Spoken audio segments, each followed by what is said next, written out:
Hi, Tom Cole, the coach for Buckeye Cable and BCSN, and welcome into another edition of Sports Flash.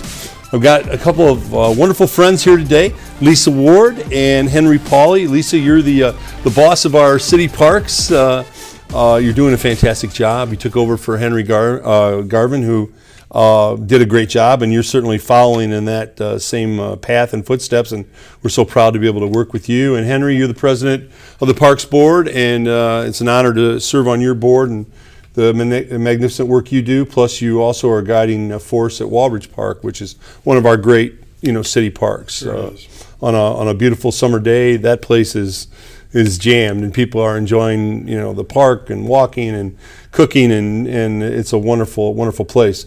Lisa, we've got a day coming up. It's called A Day in the Park. It's May 30th. We've got 5 city parks involved: Heather Downs, Navarre, Wilson, Trilby, and Smith. And tell the folks what we're doing on this day in the park. Well, A Day in the Park is a great chance for parents to bring their kids out to the park, to be able to interact with some different coaches, with some different sports. We're going to have football, golf, baseball, a variety of different sports, and also to have kind of an arts and craft thing too. I mean, most of us remember growing up in Toledo when we did the really fun arts and crafts things at the zoo. Well, A Day in the Park is a chance to reinvent that, recreate it, and bring it back so parents and kids can bond together in the park. Well said, Lisa. And Henry, the idea came from your group and on the park board, and Lisa was so kind to get involved and make it happen for us, literally.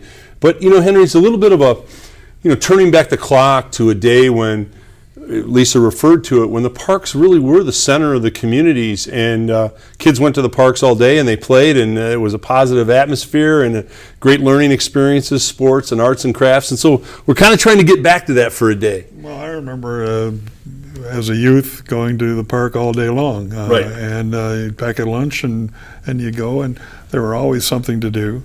And they had a full-time staff that would be at each park, and there were maybe, 30, 40 parks in the time. Yes. Now there are, 146 parks, and obviously we couldn't do all 146, but it is a community effort to allow kids to be able to walk within a reasonable distance to go to a neighborhood park where they meet neighborhood kids and enjoy the day.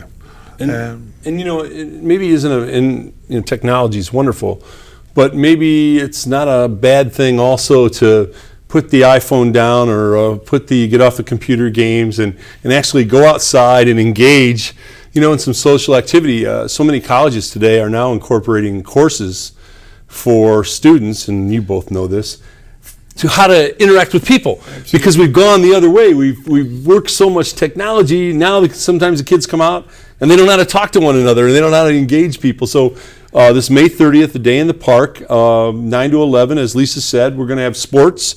Ages are 8 to 13. We're going to have arts and crafts from 11 to 1. All kinds of things going on. Henry, I believe we have T-shirts and we have some water. And we have T-shirts and water. And Gatorade. We're going to have Gatorade. Well, hopefully some Gatorade. Yeah, and we've got coaches, and we have people proctoring the arts and crafts, and I think it could be a great thing, and everybody is welcome. The parents bring your kids, and the grandparents are certainly, would love to have them come out. And it's a little bit of a celebration of Buckeye Cable's 50th birthday, combining forces with the city of Toledo to make a joint program to help our neighborhoods and help our parks. And Lisa, if it's successful, and we certainly have our fingers crossed that it will be, this might open the door to maybe do other things down the road.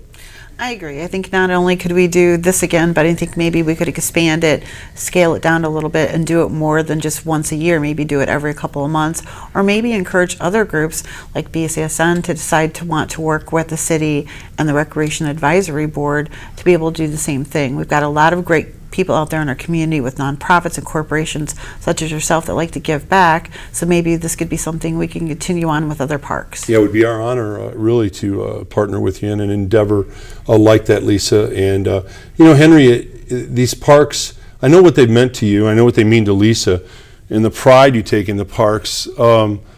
It's important to the neighborhoods and real estate values. People sometimes don't understand, but schools and parks are important. If you have a house near a park, you want it to be a viable, aesthetically nice area, because that just boosts your real estate value. Absolutely. And if you have a neighborhood that's where you meet your neighbors, and Right. you do interact with your neighbors, and that's what makes a strong community, rather than just sitting at home watching the tube or playing with your iPad. Yeah. You know, Lisa, and that's a salient point by Henry. You know, I think knowing your neighbors and having that feeling of community that can be tied into the parks and the neighborhood could solve a lot of problems. People looking out for other people, you know, as far as the block watches and the crime and understanding what's going on in your neighborhood. And there's a book out, Malcolm Gladwell's got it, he calls it Tipping Point. And he says that all major changes for good in our country have come from small local pockets of influence where it just kind of rippled out. And we're hoping that this collaboration with Buckeye Cable and Lisa and her fine people at the city and you, Henry, with the parks can be a tipping point to create other positive interactions with our neighborhood parks. I think so, and I think it extends beyond the park, because when you look at a lot of neighborhoods, people don't really even know their neighbors anymore. Right. It's a lot easier to want to look out for people that you know, but if you really don't know who your neighbor is or who actually lives in your neighborhood, it's really hard to make that connection. So if we could get people to connect with their parks, then we have a chance of having that connection extend beyond the parks. And I agree with Henry, that's what would make our community even stronger, is to get that connection back again. Lisa, that's well said. That's spot on. You and Henry are. No wonder you two are in charge of things. That's pretty much spot on. So a day in the park, May 30th. It's Heather Downs, Navarre, Wilson, Trilby, and Smith. 9 to 11 are the sports, myriad of sports that Lisa mentioned, and then 11 to 1 will be arts and crafts. It'll be painting.